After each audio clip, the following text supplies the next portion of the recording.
Hey guys, it's Jeremy again. Welcome back to Books and Coffee, and today I have a book review after so long. But I read this book almost 2 weeks ago. I know I should have uploaded sooner, but life, coronavirus, COVID-19, we can just busy. But today I'm going to be talking about the novel Ziggy Stardust and Me, written by James Brandon.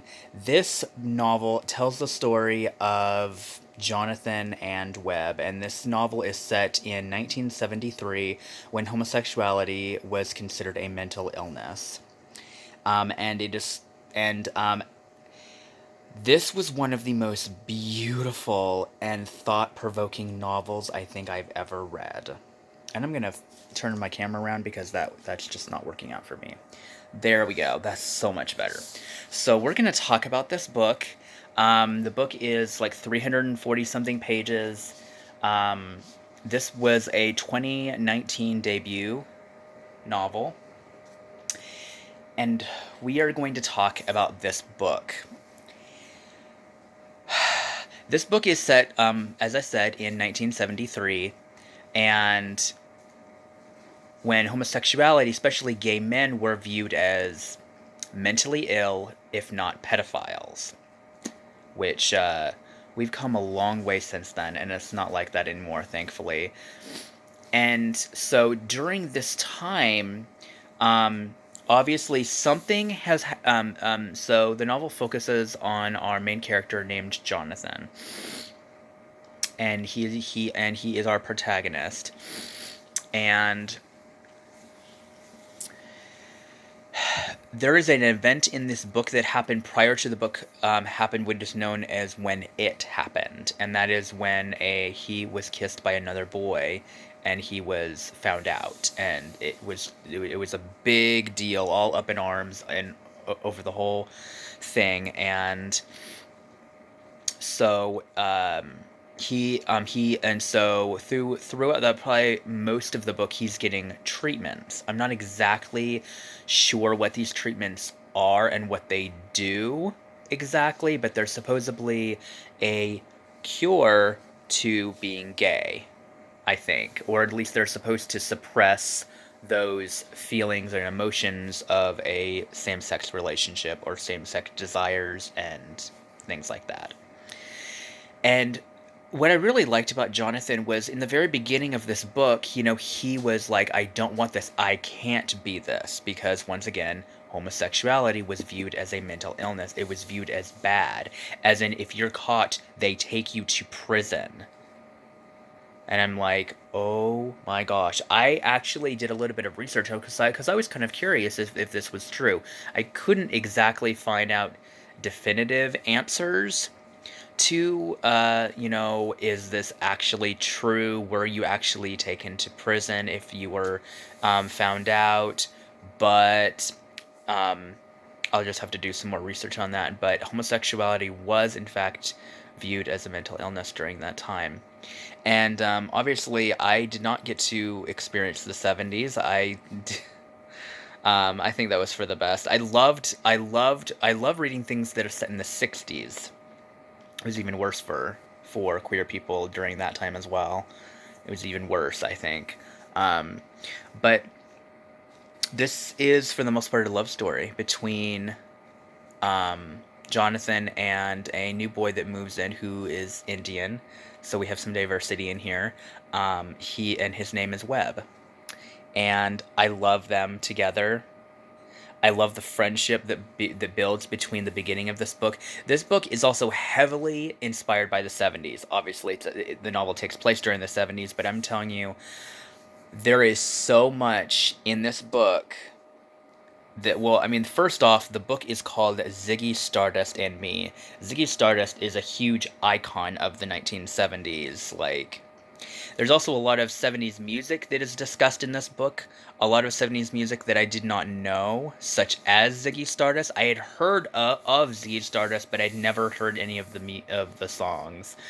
I know, that's horrible, probably, right? People that are watching this from the 70s are probably cringing right now, but um and I think it's really beautiful how they incorporate. This book tackles so many things from self-discovery, coming of age, racism, Um, it talks about the patriarchy. It talks about sexist ideals. It talks about homophobia. Um, um, but I feel like the really thing that really stuck a chord with me was there's a lot of mentioning of racism. And there's a group of rednecks in this book that are very racist against Indians. Very, very, and it's actually a really big part of the second half of this book. Um, One of my favorite parts of this book was the friendship dynamic between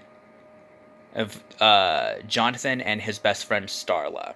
I love Starla. My only complaint about this entire book is she's only in about maybe 140 something pages, so she's only in about half this book, and it just because at the beginning of this book, at the very end of the first chapter, Starlight tells Jonathan that she's going away for the summer, so the school year's ending.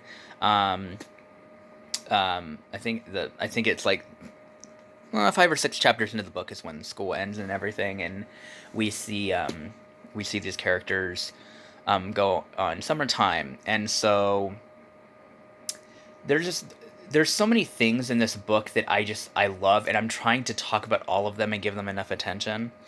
Um, there's there's a wonderful part of this book that I feel like that Webb kind of teaches Jonathan to live a little bit more.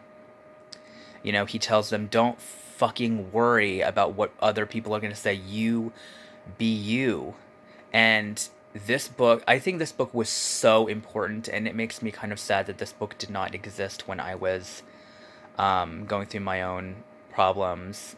Not problems, but, you know, self discovery, coming of age, and that, you know, what we all went through at that time. And this book is just so beautiful, and there's a lot of, you know, really sad backstories and truths that are explored in this novel.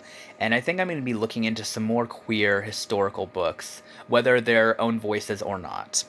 I think it doesn't matter. I do have a quite semi large queer book collection. I know last year I had a giant, like over 20 books. Well, I don't have any of them anymore. It's been a rough road, but so I ended up getting rid of all of them. But I've gotten a pretty good collection. I have 15 queer books so far, and there are a lot of new releases that are coming out, and books that are already out. I have quite a few. I might do a mini tiny 15 book haul, or 15 book like showing you guys what I have, maybe tomorrow. But um what I really loved about this book is that Jonathan lost his mother when he was young.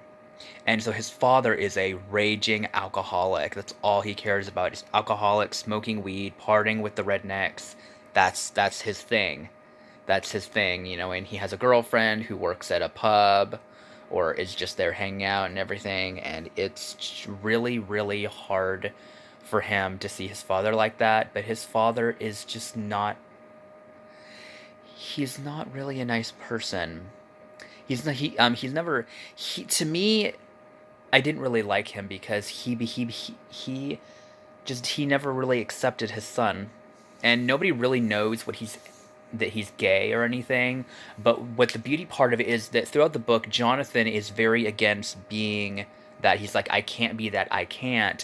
And then developing a relationship with Webb, he begins to find someone that truly cares for him on a deep level, something that nobody ever touched on and felt for him before, besides maybe his mother, but in a different way.